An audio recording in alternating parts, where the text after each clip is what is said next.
If somebody walked up to you and gave you a sheet of paper and said, I want you to tally up the number of times Shakespeare used any letter in the English alphabet across all of his works, and then just plopped down the stack of every play that he'd ever written, you'd probably look at that person and be like, I don't think so, right? That is an unbelievably tedious task to ask a human being to do.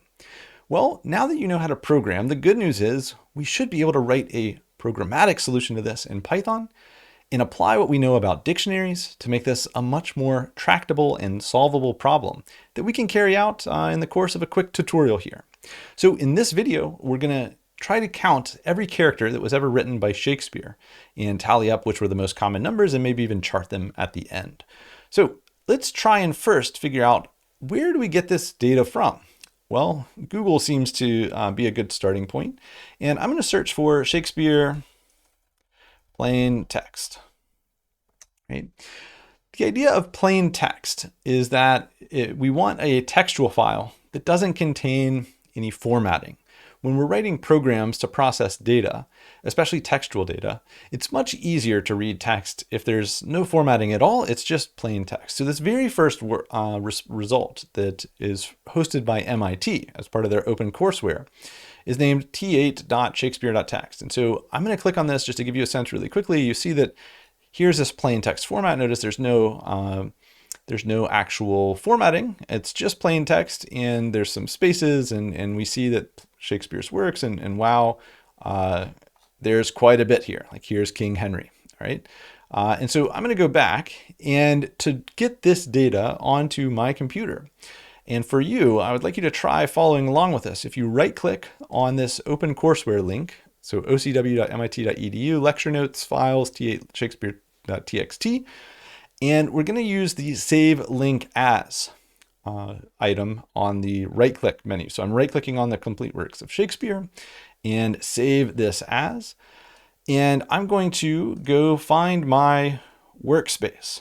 So here in my workspace, I've selected it, and the next thing I'm going to do is set up a new directory within it, right? So I'm going to right click in my directory, and on Mac this will be slightly different, but I'm going to select, well, here's an easier way. There's this new button, new folder button, but right click new folder would also do it, and I'm going to name this data.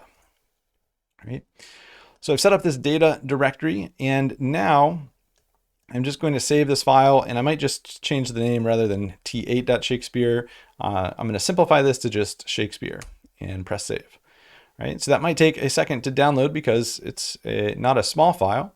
But now if I open up my workspace in VS Code, notice there's a data directory, and in that data directory, there's a shakespeare.txt file. And this has all of that text.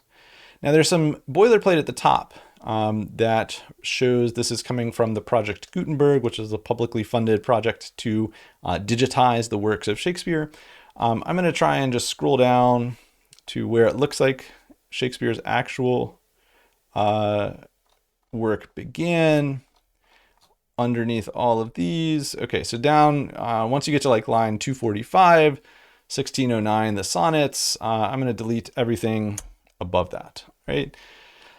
And this starts from the work, the sonnets in 1609, and continues all the way down to, I don't even recognize the characters of this, but all of Shakespeare's works. Notice this is over 120,000 lines of text. All right, so there's quite a bit of textual data in this particular file. And I've stored this by downloading it from the internet into my data directory inside of my workspace. Right? So the next thing we need to do is set up a program that can read this particular data file. And to do that, I'm going to go to my lessons directory, and you could put this anywhere, but if you want to organize like we are in this course, starting up your lesson, a new Python module in a directory like lessons will make sense. Maybe I'll name this ls28 underscore text. I'm going to call this file IO, right? Because we're going to be using file input and output. And actually here in this example, we're just going to be using input. We're just going to be reading from this particular data file and then using dictionaries, which we just talked about, in order to count each of the characters. Right? So let's just set up a doc comment string here that is something to the effect of count the letters Shakespeare used. And let's go ahead and set up our main function idiom. We want to make this a well-structured little program. So I'm going to go ahead and say def main is a procedure. And we'll come back and actually implement that in just a moment. And if the name of this module is equal to the string main, which means we ran this particular project as a module, then we will just evaluate our main function, right? And this main function is the entry point to our program. All right. So we've got our boilerplate in place, and now it's time to think about, well, how should we structure this particular problem? And we don't yet know necessarily how we're going to open a file in our program and read all of its contents line by line. We'll give you, we'll cover that when we get there. But we can kind of get a sense, okay, if what we want to do is process this file, and maybe we ultimately want to display a chart that has a bar graph of the relative frequencies of each letter that Shakespeare used, maybe we can kind of break this program down into two steps. One step is reading the data and counting up each of the characters, and the other step is charting our data.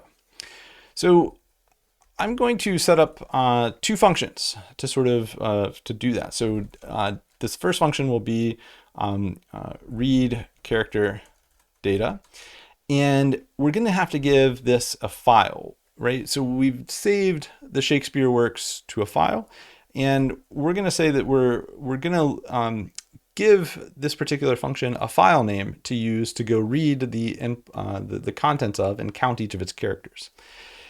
And what is this going to return? Well, we want this to return a count of the number of times each letter in the English dictionary or in the English language was used by Shakespeare. So A was used 300,000 times, B was used 20,000 times. These are just completely made up numbers, but you get the point. So we're going to have a dictionary be returned here. And the key of the dictionary is going to be the string, which is going to be the letter that we're counting. And the value that will be associated with that string or that letter is going to be how many times it was used, right?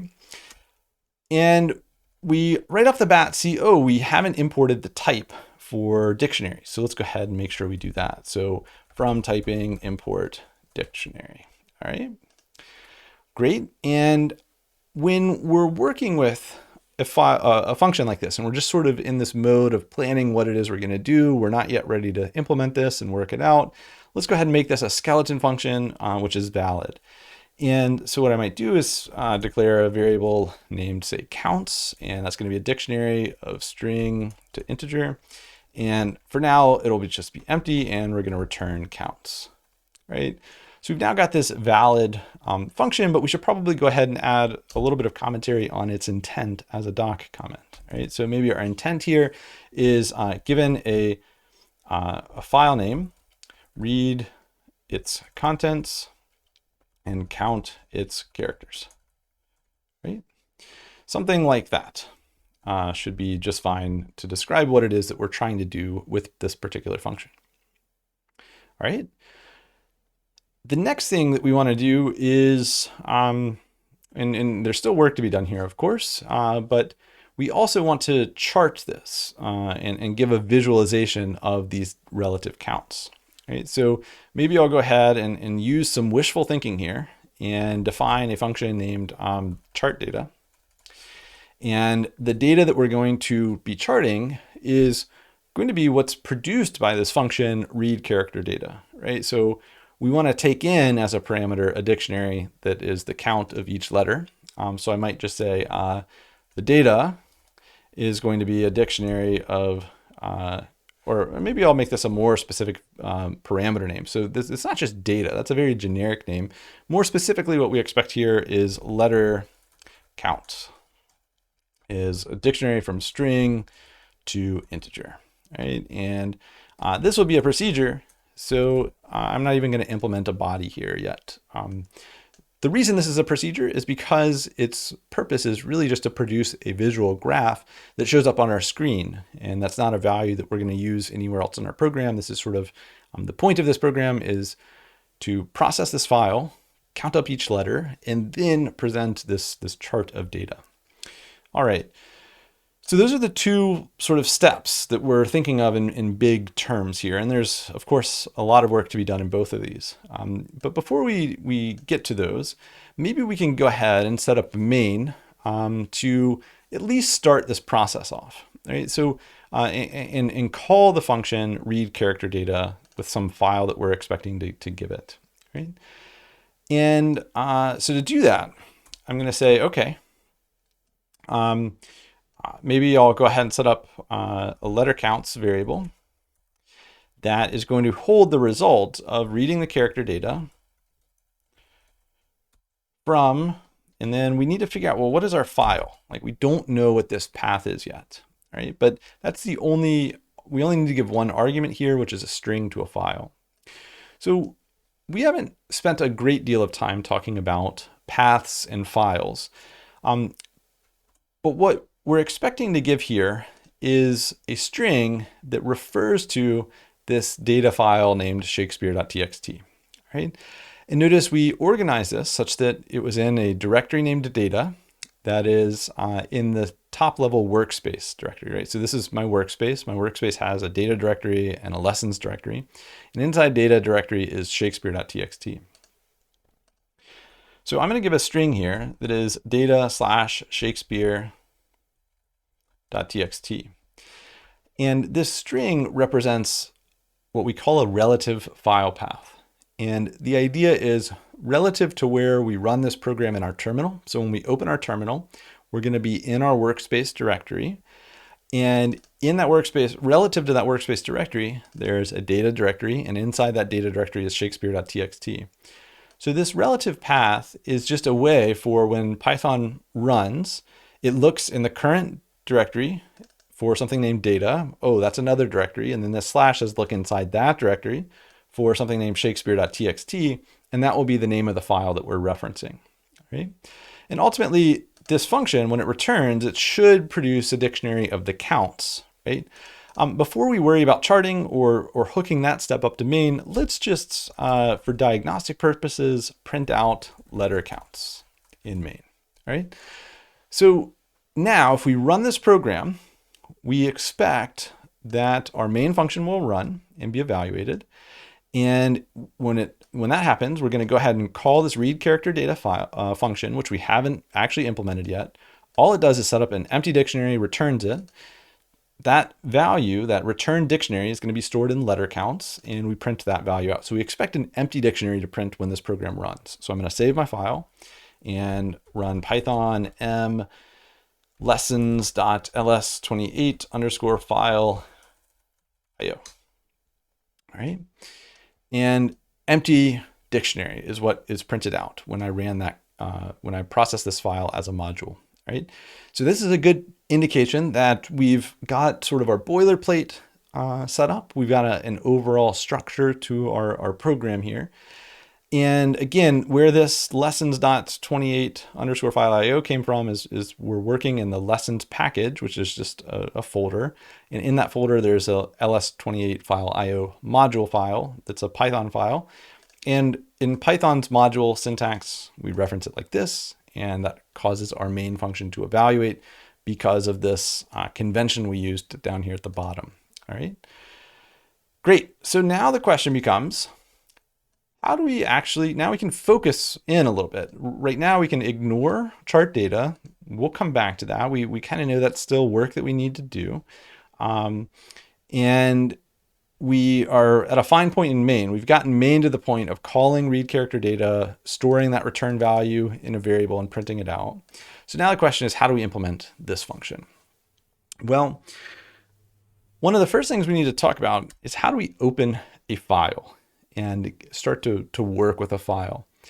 This is a subject that's a little bit more complex than we're going to have time to be able to address fully in this tutorial, but this tutorial will give you a taste of how it works, to at least give you enough to get started. And what I'm going to set up here is a variable named a file handle. And it's going to be assigned the result of opening the file, and it's going to use the read mode, right? So open is a built-in function in the Python language, and it refers to opening a file. The first argument that we give it is the name of the file that we're trying to open, which, remember, when this program runs, this file name is going to evaluate to data shakespeare.txt, because that's what we're giving as the argument to the file parameter. And we're just passing that same argument value into open. This string R is a magic string. And if we wanted to be a little bit better stylistically here, we should probably declare read mode is R, right? And I'm going to replace this with that constant, that name constant, right? So there are a number of different ways you can open a file. You can open a file so that you can read it. You can open a file so that you can write data to it, or both. When we open for read, we're going to be able to read it linearly, sequentially, as if it were just a list of one line of data after another. But there's also a way of opening a file so that you can read it in any order randomly that you'd like. All of those details are a little bit beyond our concern right now. All we need to do is have this program read through all of Shakespeare's works line by line and process each line. All right. So this seems to be good enough for now. We've got our file handle. And so what open returns is, wow, that's a very gnarly looking signature that Python infers. So this is a function that has many different options and ways that you can use it. But what it's going to return is what's called a handle to some resource that exists in your operating system. And the gist of this is the operating system, like Windows or Mac OS, are going to be responsible for opening that file on your system's hard drive and actually reading the contents. And then your program is going to have sort of a way of saying, hey, operating system, I want you to give me more data from this file. And that's what the file handle is. All right. One of the things that when you're working with a file and reading from a file, after you're done reading from a file, you always want to close it. All right. So I'm going to go ahead and say file handle.close at the end. So done reading, working with file, close it. Right? Just like when you're defining the skeleton of a function, and it's good practice to set up the value that you're going to ultimately return and be sure that you're returning it so that you've got a valid function. If you find yourself working with files, and we'll see that there are some other ways of doing this too, but generally, and this is broadly applicable in many other programming languages, when you open a file, you always want to be sure that you close it at some point later on. And so I just went ahead, we haven't read anything from this file yet, we haven't used it yet, but just so I don't forget later to close my file, I'm going to go ahead and have that, that line of code there, right? And so file handle, now we can use this to read lines of data from this file. When you're working with textual data in the way that we are, the file handle, if you use it in a for-in loop, so for line in file handle, by default, it's going to read a line of text at a time, right? And so what that means is, if we're thinking about this Shakespeare.txt, it's going to read this line, and that would evaluate the loop within that line. It'll read this line, and then this line. And so each line is going to subsequently be read back to you and assigned to this variable that I've set up as line. But we could have named this item or next line or whatever, right? So I'm going to let's do something kind of insane here. Maybe let me run this line first before you try running your program with this. If we try printing this out, what this is saying is open the file, which is that Shakespeare.txt file, and then read through each line. As you read through each line, print it out. Once you're done printing everything out, close it and return this empty dictionary. So we haven't actually counted anything yet, right? We're still just trying to figure out how do we read this data into our program at this point. Let me try running this. And I think what's going to happen is notice that we're seeing this text just flying across the screen, right? And it looks like this is moving pretty quickly. In fact, my guess is this will take a minute or two to actually finish up. So I'm going to press on Windows, and I'm pretty certain the same on Mac, Control C, to stop this from continuing to run. And you'll see that this says a keyboard interrupt. Control C sends what's called an interruption to the running program. And so if you actually have an infinite loop, you can interrupt your infinite loop and stop it in the same way. But here I just stopped it from running, and we could see that, yeah, our program was very happy to open up that file, read through line by line, and print each out, right? So it seems like we're making some progress here. Now what we want to do is actually count the characters of each letter in this line. So remember, a line is going to be a single string value that corresponds to a line of text, and a string is made up of characters. So just like we looked at in the dictionary example, we can say for character in line, and notice this is a nested for loop. So we're going to, for each line, and then for each character in each line, we need to add some logic here. We want to count the existence of this character in our to our counts dictionary, right? We want to make sure that we're increasing our counts dictionary to account for this particular character. But we don't want to do this for all characters, right? In fact, actually, before we make this more nuanced, let's try it with all characters. So I'm going to say counts of char is assigned one more than its current value. And hopefully maybe some warning signals are going off in your head. Like, oh no, I don't know if that's going to work because we haven't initialized this character's value to any value before. We tried to increment it by 1. What's it going to start out? Does it start out automatically as 0? Well, let's find out. So I run this program, and notice right off the bat, we see there's a key error for the character 1. If we were to go look at this Shakespeare file to figure out, well, where's that coming from? And I go all the way up to the top, notice I deleted the text that came before 1609, but that 1 is this 1 that's the very first character in our particular data file.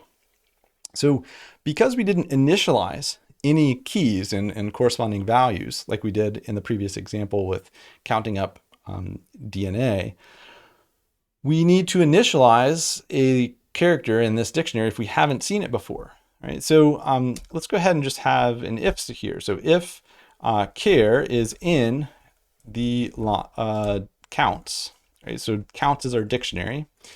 Then we're going to increment it by 1, else counts char is assigned 1, initialized to 1, right? So what we're saying here is we're going to look in our counts dictionary and test whether or not we've already added the key char to it, right?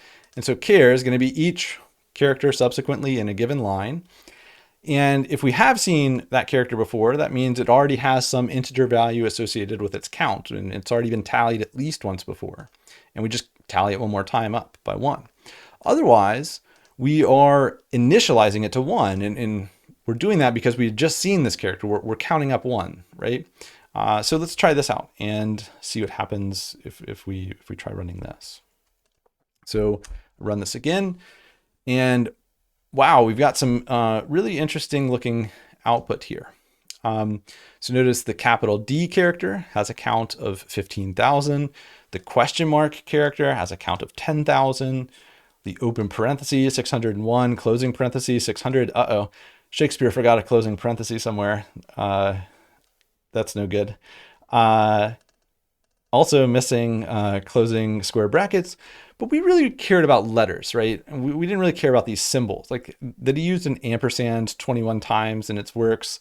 We weren't really looking for that information. So we should probably be a little bit more careful here with our logic. And we should only do this if the character is in the alphabet.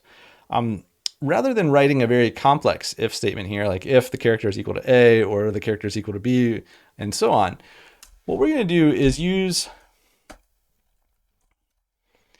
a built-in method in Python called the isAlpha method that every string has associated with it.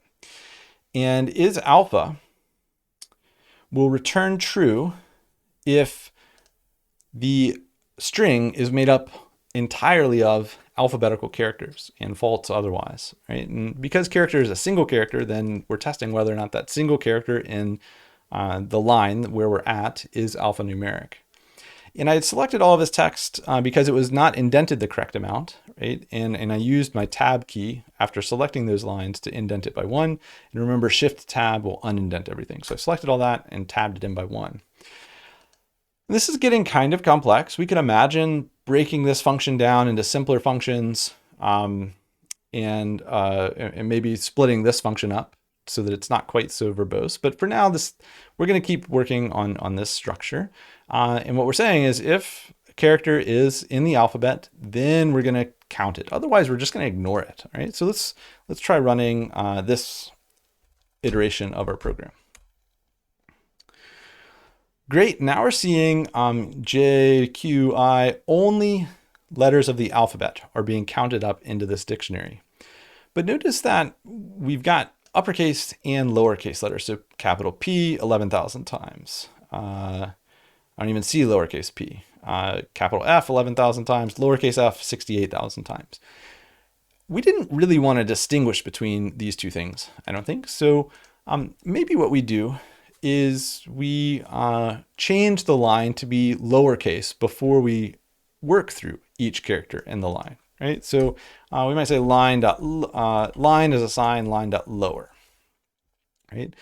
And so what we're saying here is this variable line, which contains the string of the next line that we're reading from our file handle, is going to be reassigned to be the lowercase variant of itself. So this lower method of a string converts every alphanumeric character that was uppercase to its lowercase variant.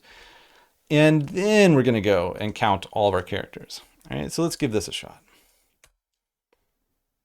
All right, and so now we're seeing only lowercase letters, and it looks like we, I don't know whether or not we have all letters of the alphabet. So let's actually just test this out by adding one more line of diagnostic. Print the length of letter counts.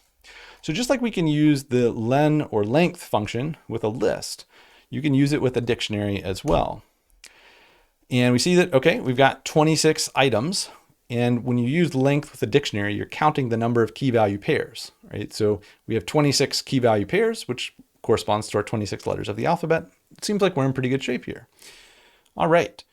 So from here, it looks like we've actually completed our task of this particular function. We are opening a file. We're reading the contents of that text file line by line. And I should note that if this file were not plain text, if this were, a picture or a movie or an MP3 file, a song, this would not work. You would get an error here. You can't read different formats besides plain text in this exact same way. If you wanted to work with files of other formats, you'd need to search around for other methods of doing so. They take much more specificity and there's much more nuance to working with what we would call a binary encoding of a file that contains data other than text. Working with plain text is very straightforward, as we're seeing here. So we read through each line of that file, we turn it to everything to lowercase, then we move through each character in that line of that file, we test whether it's actually a letter, and then we change our counts in this way. All right. And one of the things I want to impress upon you really quickly that I kind of glossed over before is, notice I'm gonna run this program, and boom, the computer just read through the entire works of Shakespeare, counted up each character one by one, and presented us the output of how many times each letter was used in the works of Shakespeare. That is a mind-blowing amount of computation that is happening very quickly. And if we think about it, in 30 minutes or so of writing a program together, we were able to bring this concept to life, right? So this is, computation is at work here.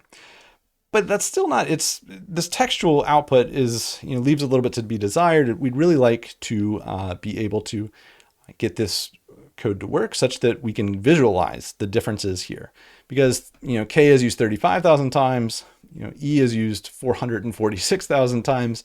It'd be nice to actually visualize some of the magnitudes of difference that we're working with here, rather than see a list out like this. Okay, so we began this tutorial together by saying, okay, well, we know that we're going to count charts and data, and we already set up this function so that we can give it the counts once we were done with it. So we have this letter counts. If I wanted to be explicit about the type, its type is a dictionary where the key is the string and the count is the integer. And now why don't we go ahead and call the chart data function that we had set up and give it letter counts, right? So we can stop thinking about the first problem we solved and now focus all of our efforts on charting our data. Well, we're going to once again use the pyplot library from matplotlib. So from matplotlib import pyplot, right? And if you're working through this tutorial and you don't have pyplot installed, you can say python-m pip, which stands for Python package manager, effectively, install the matplotlib library. Right? So if you, for some reason, don't have matplotlib going, and if you are in our comp 110 class, there's another way of saying install-r and then requirements.txt.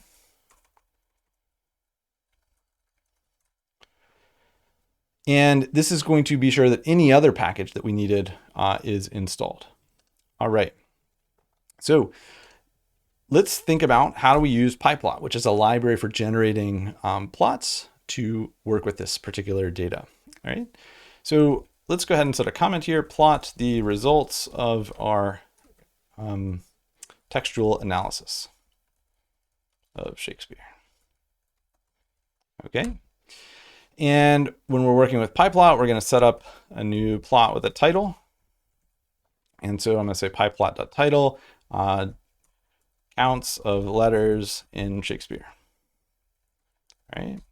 And we're going to have our x-axis be the letters. So pyplot.x-axis, x label is letters.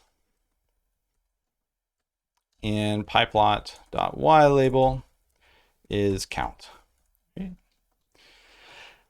As we're working through this example, and if you've worked with pyplot before, which we did in a previous lesson, know that when you're trying to remember the methods that you need to work with a library like pyplot, you often have to refer to documentation and look some of these specific method names up. You don't really commit these to memory unless you do this every day. And then we know that we ultimately want to show a bar chart, we need to give two lists of the labels, so the actual keys in many respects, and our values. And so we've actually, when we're working with a dictionary in Python, it has two methods to give us a list of its keys and a list of its values, and they'll be ordered in the same way. So let's go ahead and set this up. So labels will be a list of stir that is the letter counts dot keys. Okay. And I'm getting an error because I had forgotten to import the list type at the top of my my list of imports. So I'm going to go ahead and say from typing import dict and list. All right, so I added that import, and now this should be okay. And something that's slightly nuanced is, and beyond our sort of concern at this point, is that what keys gives us back is not something that's already in list form. So we're going to use the list constructor here to say, hey, take the keys that this dictionary will give us back, which is sort of a view into its keys. So it's not quite a copy. We just want a copy. And so we're going to construct a new list from the keys of the dictionary. And we're going to do something similar with the values. So our labels is that list. And then our values is going to be a list of ints. And we're going to, once again, call the list constructor, and we're going to ask the letter counts dictionary for its values. right? So these are two methods that are built into the dictionary that's part of Python. And the dictionary data structure can report back to us its keys in a sequence form. And we take that and we create a new list from it. Similarly, it's going to give us back, we can ask it for its values and we can turn that into a list as well. And so now we can say pyplot dot bar, and the bar method of pyplot is one where we give it the list of labels and the list of values, and then we can ask pyplot to show. So this last show method is important. It will cause not only the chart to show up, but it will cause it to stay on our screen, right? For some reason, the typing plugin that we're using, Pylance, has some issues with pyplot, and you can ignore some of the type warnings. If you see Pylance says that something like bar is not a known member of the module pyplot, you could ignore that. It's an erroneous, it's a false positive result, right? So I'm going to go ahead and try and run this program again. So I'm going to go up Python M lessons ls28. And what do you know? Here is a list of the frequencies of letters in Shakespeare. So you can see that E was the most frequently used. T was the second most. Somewhat surprisingly, K isn't used very much. J is actually used way less than I expected when I first ran this analysis. But it turns out this is true in the English dictionary as well. So J is a more rare letter than I expected. But I want you to appreciate what we just did over the past 30, 35 minutes. We wrote a little program. We downloaded some data. We wrote a program to process that data. And using a dictionary, we just counted up the frequencies of these letters in Shakespeare. And so we went through Shakespeare's entire works, which was over 100,000 lines of text. In your computer, by your instruction in our working together here, was able to compute the relative frequencies of each of these letters. Now there's still more work that we could do here that would be kind of interesting. We could normalize this so that we look at the percentage. You could try and actually I think a very good exercise here would be to try and make the letters along the bottom actually be in alphabetical order. And a key on how to do that would be to initialize your dictionary of letters in your read character data function to be all zeros, but in alphabetical order before you begin counting the characters up. So this is actually going to be the order in which each of the letters was seen initially in Shakespeare. So you actually see a Z before a J. And if we went and looked at our text, I could probably start from the top, and I'm going to use Control F to search for Z. Oops. And we see that on line 29, there's a gazed. So that's the first count of Z. And I look for J, and on line 115, that was the first time J occurred, right? And so the results that we see in this are driven by when letters appear in our file. And just to give you another example of this, if I were to start, XYZ as my first three letters of this file and save that file, and then let me close my graph and start this again, we can prove to ourselves that this is actually how it works. And notice that XYZ are the first three letters in my chart, because the way our algorithm worked was we just moved from the first character on the first line in Shakespeare.txt all the way through the very end. And as we saw characters, if it was the first time we saw them, we added it to our dictionary.